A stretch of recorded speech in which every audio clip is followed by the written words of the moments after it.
السلام علیکم ناظرین، پچھلی قسط کے اختتام پر عثمان اور ملہون کا نکاح ہوا تھا اور رات کے وقت تمام لوگ جشن منانے کے لیے سرداری خیمے کے سامنے جمع تھے۔ اس قسط کے آغاز میں زویا خواتین کے لیے شربت لاتی ہے تو گوگتوک زویا کو دیکھتے ہوئے اس کے خیالوں میں گم ہو جاتا ہے۔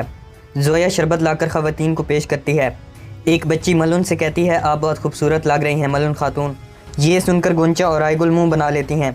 عائشہ خاتون کہتی ہیں، کاش ہم لینا سے بھی مل سکتے۔ اس کے بعد عائشہ گونچا سے پوچھتی ہے، گونچا بالا خاتون کہاں ہے؟ گونچا کہتی ہے وہ اپنے خیمے میں ہے۔ کھانا کھانے کے بعد عثمان اور ملہون سرداری خیمے کی طرف چل پڑتے ہیں، جبکہ ان کے سپاہی ڈھالوں اور تلواروں کے ساتھ ان کے گرد رقص کرتے ہیں۔ بالا بھی ان کی آوازیں سن لیتی ہیں۔ بحران رقص کرتے ہوئے اونچی آواز میں کہتا ہے، عثمان صاحب نے کیا کیا؟ سپاہی کہتے ہیں، انہوں نے آسمان پر ایک خیمہ لگایا۔ اس کے بعد بحران کہتا ہے، انہوں نے ملہون خاتون کے لیے کیا کیا؟ سپاہی کہتے ہیں، انہوں نے ایک گھوڑے کو جنگلی، ایک گائے کو اونٹ اور بھیڑوں کو مینڈا بنا دیا۔ بحران کہتا ہے، کیا انہوں نے کوئی دل توڑا؟ سپاہی رقص کرتے ہوئے کہتے ہیں، انہوں نے کبھی کوئی دل نہیں توڑا اور نہ ہی کسی کو ناراض کیا۔ آوازیں سن کر بالا زور زور سے رونے لگتی ہے۔ ادھر عثمان اور ملہون خاتون سرداری خیمے کے سامنے پہنچتے ہیں تو سپاہی انہیں ہمیشہ خوش رہنے کی دعا دیتے ہیں۔ سپاہی دروازہ کھولتے ہیں اور اس کے بعد عثمان اور ملہون خاتون سرداری خیمے کے اندر چلے جاتے ہیں۔ عثمان ملہون کے پاس آ کر ملہون کو تحفے کے طور پر ایک ہار پہناتے ہیں اور اس کے بعد ملہون کے چہرے سے کپڑا ہٹا کر ملہون کو دیکھتے ہیں۔ اسی دوران عثمان کو وہ خیال آ جاتا ہے جب عثمان نے شادی کے وقت بالا کے چہرے سے کپڑا ہٹایا تھا۔ عثمان ملہون سے کہتے ہیں، ہمارا خیمہ ہمارے بیٹوں اور بیٹیوں سے روشن ہو، آپ کی خوشی دائمی ہو ملہون خاتون۔ دوسری طرف بالا اپنے خیمے میں نماز ادا کرتی ہے اور نماز ادا کرنے کے بعد دعا مانگتے ہوئے کہتی ہے، یا اللہ میرے دل میں لگی آگ کو بجھانے میں میری مدد کر۔ عثمان صاحب جس کی آرزو رکھتے ہیں ان کو وہ اولاد عطا فرما۔ یہ کہہ کر بالا دعا کا اختتام کرتی ہے۔ اس کے بعد صبح ہو جاتی ہے اور صبح کا منظر دکھایا جاتا ہے۔ قبیلے میں بالا، گونچا اور عائشہ خاتون کچھ کپڑوں کو دیکھ رہی تھیں۔ بالا عائشہ سے کہتی ہے، گندوز صاحب کا شکریہ، زیادہ تر کام انہوں نے پہلے ہی کروا دیا ہے۔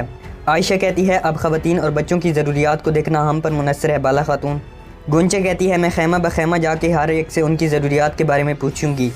بالا کہتی ہے، سوغوت میں لنگر خانہ بھی چلتا رہنا چاہیے، ہمارے پہاڑی علاقے میں جانے سے وہ اکیلے نہ رہ جائیں۔ گونچا کہتی ہے، میں ذاتی طور پر اس کو دیکھ رہی ہوں بالا، غریب ہماری کمی کو محسوس نہیں کریں گے، کھانا تیار کر کے بانٹ دیا جائے گا۔ دوسری طرف ملہون علاجہ کے ساتھ اپنے خیمے سے باہر آتی ہے تو قبیلے کی تمام خواتین ملہون خاتون کو خوش آمدید کہتی ہیں۔ بالا ملہون کو دیکھ کر سوچ میں پڑ جاتی ہے۔ اسی دوران ملہون بھی بالا لوگوں کے پاس آ جاتی ہے۔ بالا ملہون کو اپنے پاس بیٹھنے کا کہتی ہے تو ملہون بالا کے پاس بیٹھ جاتی ہے۔ ملہون قبیلے کے لوگوں کو دیکھ کر کہتی ہے، ماشاءاللہ ہر کوئی محنت کر رہا ہے، ہو سکتا ہے کہ کچھ دیر میں ہجرت کا قافلہ تیار ہو جائے۔ بالا کہتی ہے، جب معاملات مل کر کیے جائیں تو کام جلدی ہوتا ہے۔ ملہون کہتی ہے، میں آپ لوگوں کی مدد کرنا چاہتی ہوں، ہو سکتا ہے کہ کچھ خاندان ہجرت کی تیاری نہ کر پائیں، جن کے پاس دیگچے یا جانور موجود نہیں ہیں ہم انہیں مہیا کر سکتے ہیں۔ بالا کہتی ہے، فکر نہ کریں ملہون خاتون، کئی قبیلے میں کوئی محتاج نہیں ہے۔ یہ کہہ کر بالا اپنے کام میں مصروف ہو جاتی ہے۔ دوسری طرف ایک گورنر کائی قبیلے کے سرداری خیمے میں آیا ہوا تھا۔ عثمان سرداری خیمے میں داخل ہوتے ہیں اور غصے میں آ کر گورنر سے پوچھتے ہیں، جب نکولا اتنے بے گناہوں کو مار رہا تھا اور جب وہ تمہاری سرزمین پر خون کی ندیاں بہا رہا تھا تب تم کہاں تھے گورنر لیو؟ لیو کہتا ہے، میں مقدونیہ میں تھا، ان سب چیزوں نے مجھے بہت پریشان کیا عثمان صاحب، میں چاہتا ہوں کہ آپ یہ جان لیں کہ نکولا اور شہنشاہ نے جو کیا وہ مجھے منظور نہیں ہے۔ میں آپ کی شادی میں شامل نہ ہو سکا، مگر میں آپ کے لیے اور ملہون خاتون کے لیے تحائف لایا ہوں، میں چاہتا ہوں کہ وہ تحائف آپ قبول کریں۔ عثمان گورنر لیو کی طرف بڑھتے ہوئے کہتے ہیں، میں جانتا ہوں کہ آپ لاسکرس خاندان سے ہیں، شہنشاہ اور آپ کے درمیان دشمنی کو ہر کوئی جانتا ہے، آپ کا تشریف لانا اور یہ تحائف لے کر آنا ہمارے درمیان دوستی کو ظاہر کرتا ہے، مجھے ڈر ہے کہ آپ کی یہ دوستی آپ کو کہیں انجام تک نہ پہنچا دے۔ لیو مسکراتے ہوئے کہتا ہے، اگر میں انجام سے ڈرتا تو میں یہاں نہ ہوتا، مجھے صرف ایک چیز کا ڈر ہے اور وہ یہ کہ نکولا ہم سب کو انجام تک پہنچا دے گا عثمان صاحب۔ یہ سن کر عثمان مسکراتا ہے تو لیو کہتا ہے، مگر میں آپ کو بتا دینا چاہتا ہوں کہ میں نکولا کے ظلم کے آگے کبھی نہیں جھکوں گا۔ لیو عثمان کو بتاتے ہوئے کہتا ہے، نکولا تو اگائی کی اطاعت کا ڈرامہ کر رہا ہے، اس کی اصل نیت آپ کو کمزور کرنا ہے، لیکن میں ایک اور چیز سے ڈرتا ہوں۔ عثمان پوچھتے ہیں، کیا ہے وہ؟ لیو کہتا ہے، اگر اس نے منگولوں کے ساتھ مل کر آپ کو کچل دیا تو اگلی باری ہماری ہوگی، آپ کو روکنے کے لیے وہ شیطان کے ساتھ کھیل رہا ہے۔ لیو کہتا ہے، نکولا راستے سے بھٹکا ہوا شخص ہے، لیکن ہمارا راستہ آپ کے بابا ارطغرل الغازی والا امن کا راستہ ہے، بصورت دیگر اس کا مطلب ہے کہ ہم سب ختم ہو جائیں گے۔ عثمان کہتے ہیں، تو پھر اپنی دوستی کو مضبوط کرتے ہیں۔ لیو کہتا ہے، میں آپ کا دوستی کے لیے بڑھایا ہوا ہاتھ تھامنے کو تیار ہوں عثمان صاحب۔ عثمان کہتے ہیں، تو پھر پہاڑی علاقے کی جانب جانے کا وقت آ گیا ہے، لیو کہتا ہے آپ کے بابا ارطغرل غازی کے زمانے کی طرح میں لوگوں کا قیمتی سامان اپنے محل میں رکھنے کے لیے تیار ہوں تاکہ جو پہاڑی علاقے کی طرف ہجرت کریں ان کا سامان محفوظ رہے۔ ادھر علاجہ اور ملعون خاتون قبیلے میں چہل قدمی کر رہی تھیں۔ علاجہ ملعون کو زویا کے بارے میں بتاتے ہوئے کہتی ہے ایک رومن لڑکی آئی تھی، اس کے اس دنیا میں کوئی نہیں ہے، وہ سوغوز سے شادی کی تیاریوں میں صرف یہاں ہاتھ بٹانے آئی ہے۔ علاجہ زویا کی تعریف کرتے ہوئے کہتی ہے وہ بہت محنتی ہے، اس نے کھانا بنایا اور اس نے روتے ہوئے بچوں کو چپ کرایا اور اس نے خیموں کی صفائی ستھرائی بھی کی۔ ملعون کو سوچوں میں گم دیکھ کر علاجہ پوچھتی ہے آپ کے ذہن میں کیا ہے ملعون خاتون؟ ملعون کہتی ہے اگر عثمان صاحب نے یہ مناسب سمجھا تو میں زویا کو اپنی خدمت پر رکھوں گی۔ اس کے بعد کائی قبیلے میں بارش کا منظر دکھایا جاتا ہے۔ عثمان اپنے ساتھیوں کے ساتھ ایک جگہ پر کھڑے تھے۔ گندوز عثمان کو بتاتے ہوئے کہتا ہے بزنطینی قلعوں میں ہر طرح کی فوجی نقل و حرکت کو دیکھنے کے لیے ہمارے کھوجیوں نے اپنے مقامات سنبھال لیے ہیں، ہمارے سپاہی ہجرت کرنے والے گروہوں میں شامل ہو جائیں گے۔ استاد داؤد عثمان کو بتاتے ہوئے کہتے ہیں پہاڑی علاقے کے لیے ہمارے خیمے تیار ہیں حضور، انہیں طلوع آفتاب سے پہلے روانہ کر دیا گیا تھا، جب گروہ پہاڑی علاقے میں پہنچیں گے تو خیمے پہلے سے تیار ہوں گے۔ بامسی صاحب استاد داؤد کی تعریف کرتے ہوئے عثمان سے کہتے ہیں استاد داؤد نے پہاڑی علاقے میں اپنی بھٹی قائم کر دی ہے۔ استاد داؤد کہتے ہیں سپاہیوں کو اپنی تلواروں کی مرمت کے لیے نیچے قبیلے میں نہیں آنا پڑے گا۔ عثمان کہتے ہیں بیلجک کا گورنر لیو پہاڑی علاقے کی طرف ہجرت کرتے ہوئے ہمارے قیمتی سامان کو محفوظ بنائیں گے۔ گندوز کہتا ہے عثمان صاحب یہ ایک اچھی خبر ہے لیکن نکولا کی جانب سے خطرہ ہے۔ استاد داؤد کہتے ہیں لیو ارطغرل غازی کے زمانے سے ہمارا دوست ہے اور اس نے کبھی کچھ برا نہیں کیا۔ عثمان کہتے ہیں ان سرزمینوں پر دوستی ایک تیز ہوا کی طرح ہے جو ان سرزمینوں کو کسی بھی سمت سے اڑا سکتی ہے۔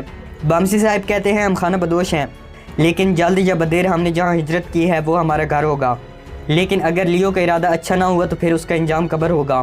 عثمان کہتے ہیں ہم یہ بھی دیکھ لیں گے بامسی صاحب، گورنر لیو جس طرح میرے بابا کا دوست تھا اسی طرح وہ میرے ساتھ بھی دوستی رکھنا چاہتا ہے، وہ ایماندار ہے کہ نہیں ہم دیکھ لیں گے۔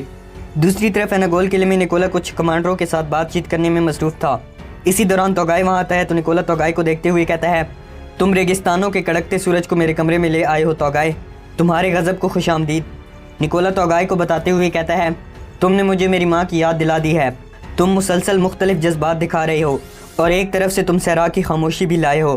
توگائے نکولا کے سامنے ایک نقشہ پھینکتا ہے تو نکولا کہتا ہے لگتا ہے کہ ہاتھوں کے شکاری کتے نے اپنا شکار پا لیا ہے۔ نکولا نقشے کو کھولتا ہے تو توگائے اپنا خنجر نکال لیتا ہے، یہ دیکھ کر نکولا کے سپاہی بھی حرکت میں آ جاتے ہیں۔ نکولا اپنے سپاہیوں کو ٹھنڈا ہو جانے کا کہتا ہے۔ توگائے نکولا کے پاس آتا ہے اور اپنا خنجر نقشے میں گاڑتے ہوئے کہتا ہے کائی قبیلہ دومانچ علاقے کی طرف ہجرت کرے گا اور پہاڑی علاقے کا رستہ خون کا سمندر بن جائے گا۔ نکولا کہتا ہے تو آخر کار تمہیں حملہ کرنے کا موقع مل ہی گیا توگائے، ایسے شکار کو تمہارے جیسے شکاری کتے کے دانت ہی جچتے ہیں۔ نکولا اپنے ہاتھ پھیلاتے ہوئے کہتا ہے تم مجھ سے کیا چاہتے ہو توگائے؟ توگائے کہتا ہے تمہارے بہترین آدمی، تمہارے بہترین تیر انداز۔ نکولا خنجر کو میز سے نکالتے ہوئے کہتا ہے نہیں کہنا ایسی پیشکش پر ناممکن ہے، میرے تمام سپاہی تیار ہیں۔ توگائے کہتا ہے کل کے وقت کو یاد رکھو۔ اس کے بعد نکولا توگائے کو خنجر دیتا ہے تو توگائے خنجر کو اپنے پاس رکھ لیتا ہے۔ دوسری طرف ملعون خاتون دسترخوان تیار کر رہی تھی۔ کچھ دیر بعد عثمان وہاں آتے ہیں تو ملعون انہیں خوش آمدید کہتی ہے۔ عثمان ملعون کا شکریہ ادا کرتے ہیں اور پھر دسترخوان پر بیٹھ جاتے ہیں۔ ملعون بھی عثمان کے پاس بیٹھ جاتی ہے تو وہ دونوں کھانا شروع کر دیتے ہیں۔ ملعون عثمان سے کہتی ہے میں نے آپ کی پسند کی چیزیں بنائی ہیں۔ عثمان کوئی جواب نہیں دیتا تو ملعون پریشان ہو جاتی ہے۔ دوسری طرف بالا دسترخوان پر بیٹھ کر عثمان کی کمی محسوس کر رہی تھی۔ کچھ دیر گزرنے کے بعد بالا کی آنکھوں سے آنسو آ جاتے ہیں اور بالا اکیلی کھانا شروع کر دیتی ہے۔ اس کے بعد بالا کا جی گھبراتا ہے تو بالا اٹھ کر سرداری خیمے سے باہر آ جاتی ہے اور سرداری خیمے کے سامنے بیٹھ جاتی ہے۔ دوسری طرف کھانا کھانے کے بعد عثمان ملعون کے کھانے کا شکریہ ادا کرتا ہے اور ملعون سے پوچھتا ہے تو بتائیں آپ کا پہلا دن کیسا تھا، کیا آپ کو قبیلے کی عادت ہو جائے گی؟ ملعون کہتی ہے ہماری روایات ایک جیسی ہیں عثمان صاحب، مجھے اس کی عادت ڈالنے میں زیادہ دیر نہیں لگے گی اور انشاءاللہ قبیلے کی خواتین کو بھی میری عادت ہو جائے گی۔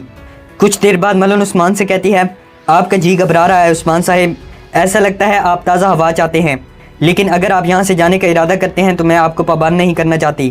عثمان کہتے ہیں آپ نے یہ کیسے کہا ملعون خاتون، یہاں بیٹھنا پابندی کیوں ہوگی؟